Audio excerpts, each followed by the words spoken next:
अस्सलाम वालेकुम नाजरीन। पाकिस्तान के हालात ऐसे हैं कि सारी तवज्जो दुनिया भर में जितने पाकिस्तानी हैं उनकी तवज्जो जो सी है वो पाकिस्तान के सियासी हालात पे मरकूज है।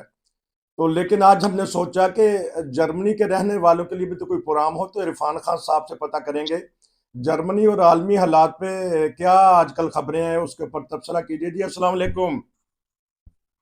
वालेकुम सलाम।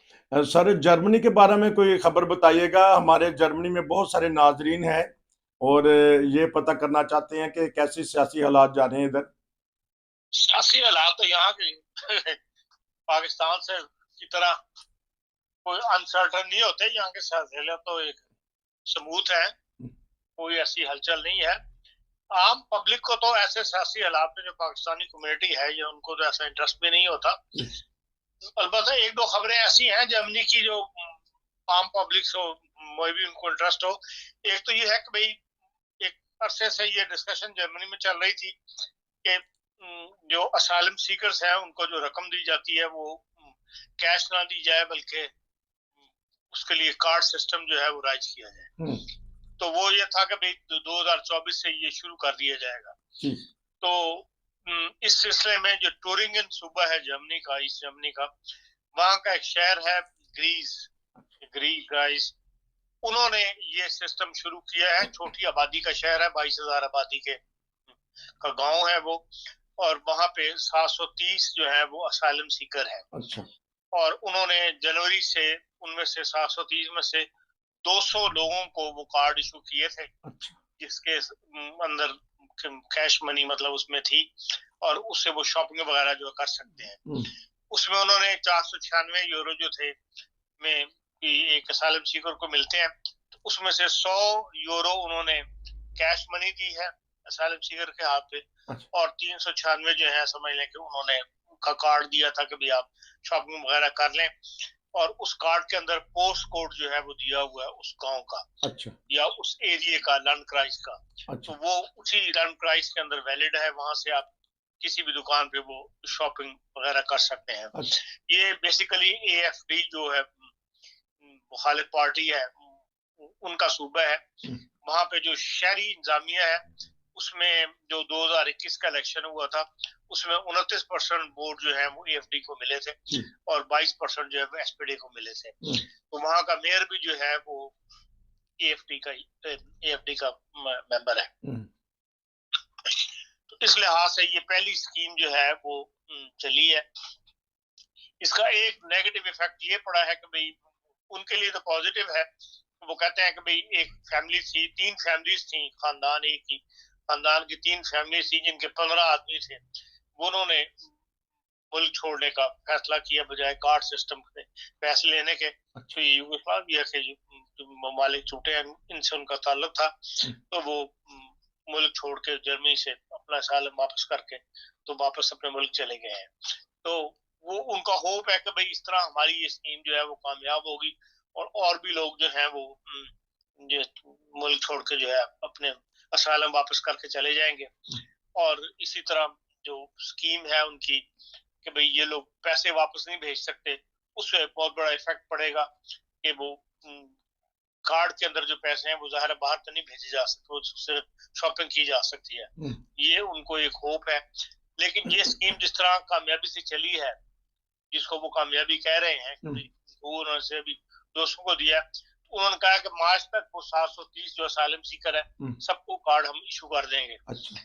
और पूरा गांव इसी में चलेगा। और इस स्कीम का असर जो है वो हैम्बर्ग और बायरन इन दोनों सूबों ने ऐलान किया है कि भाई हाँ ये स्कीम क्योंकि चल पड़ रही है तो हम भी इसके अंदर यही जरिए जो है वो राइज करने लगे हैं, और हमारे सूबों में भी अब कार्ड सिस्टम जो है वो जल्द राइज कर दिया जाएगा। वो तो कहते हैं कि चंद दिनों में राइज कर दिया जाएगा, मार्च से जो है वो मिलने शुरू हो जाएंगे कार्ड के ऊपर पैसे।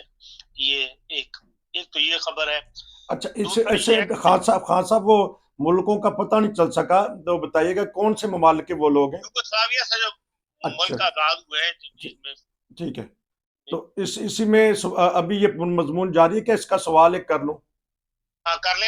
अच्छा, अगर ये पैसे उस महीने में मुकम्मल खत्म करने पड़ेंगे कि या वो अगले महीने में जमा हो जाएंगे? नहीं, वो कार्ड के ऊपर है, जमा करते रहे तो आप उनको तो कोई इतराज नहीं होगा, जमा हो रहे हैं अच्छा होता रहे कभी तो आपने, लेकिन आपको कोई कैश मनी उससे वसूल नहीं कर सकेगा उनको देके। जब भी करनी है आपने शॉपिंग ही करनी है। शॉपिंग करेंगे, लेकिन वो उसी सूबे में ही हो सकती है अगर वो किसी नहीं, दूसरे। उसकी लर्न क्राइस के अंदर, उस कार्ड के अंदर अच्छा जो पोस्ट लाइट साल है जिस गांव से ये इशू हुआ है वो दिया हुआ है, और ठीक वो उसी एरिया के अंदर जो है वैलिड होगा। ये ठीक नहीं होगा कि आप वो कार्ड जाके रहने वाले आप फ्रैंकफर्ट के हैं और जाके अब मिंजो से जाके आप शॉपिंग कर लें, ठीक ठीक। ये मुमकिन नहीं होगा।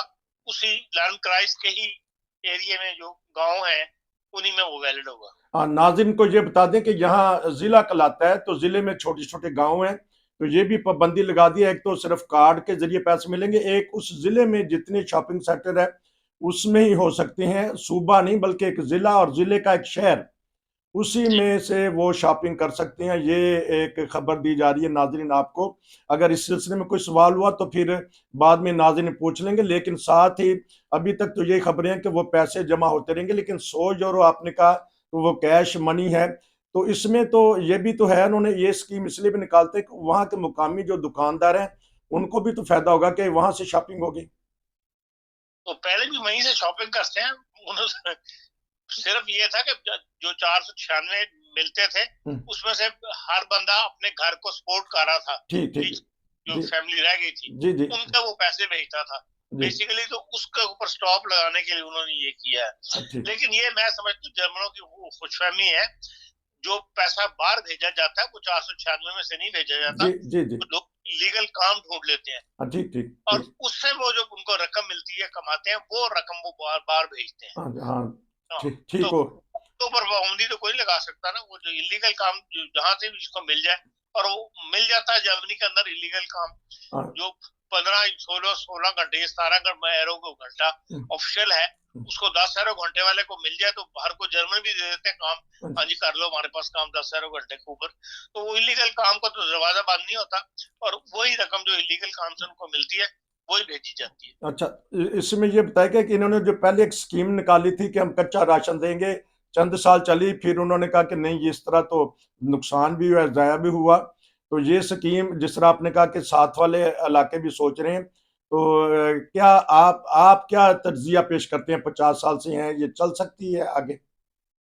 देखें, इस वो स्कीम और सी कच्चे राशन वाली, उसमें स्टड का काम जो था, फरवार्डिंग का काम बढ़ गया था। अच्छा, इसमें फरवार्डिंग का काम कोई नहीं पड़ेगा, उन्होंने सिर्फ कार्ड के अंदर पैसे डाल के कार्ड उसके हवाले करना है जी, और उसके बाद फिर आप जहां से मर्जी शॉपिंग करें, उसमें कच्चे राशन वाली को कैफियत तो नहीं ना होगी, दुकानों पे ऑलरेडी माल पड़ा हुआ है, जाके आप खरीद लें, उसमें फरवार्डिंग को जो है काम कम करना पड़ेगा। ठीक है, इंतजामिया का काम कम हो जाता है। तो नाजरीन, हाँ जी, अब ये तो एक खबर हो गई, हमने इसके ऊपर तबसरा भी कर लिया और बातें भी बता दी। दूसरी खबर जी, दूसरी खबर जो है नाजरीन, दूसरा प्रोग्राम बहुत अहम है जिसमें इरफान खान साहब ने सारी मालूमात दी हैं कि जर्मन हुकूमत को किन किन शोबा में किस किस पेशा में लोगों की ज़रूरत है, और उस प्रोग्राम में और बताया गया है कि टीचरों की क्या अहमियत है, और जो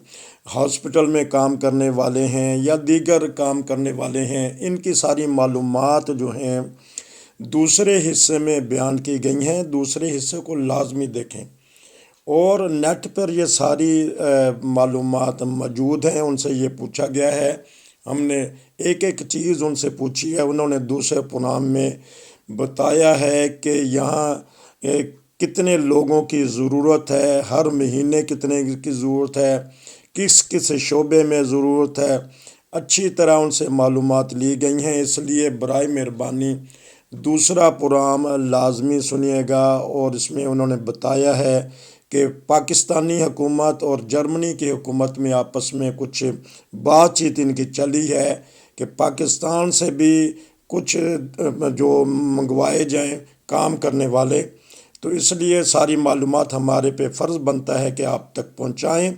आप राब्ता करें, कोशिश करते रहें, तो उसमें ख़वातीन और हज़रात शामिल हैं। दूसरा प्रोग्राम देखने ना भूलिएगा, हमारे चैनल को सब्सक्राइब कर लें और दूसरे प्रोग्राम को देखें।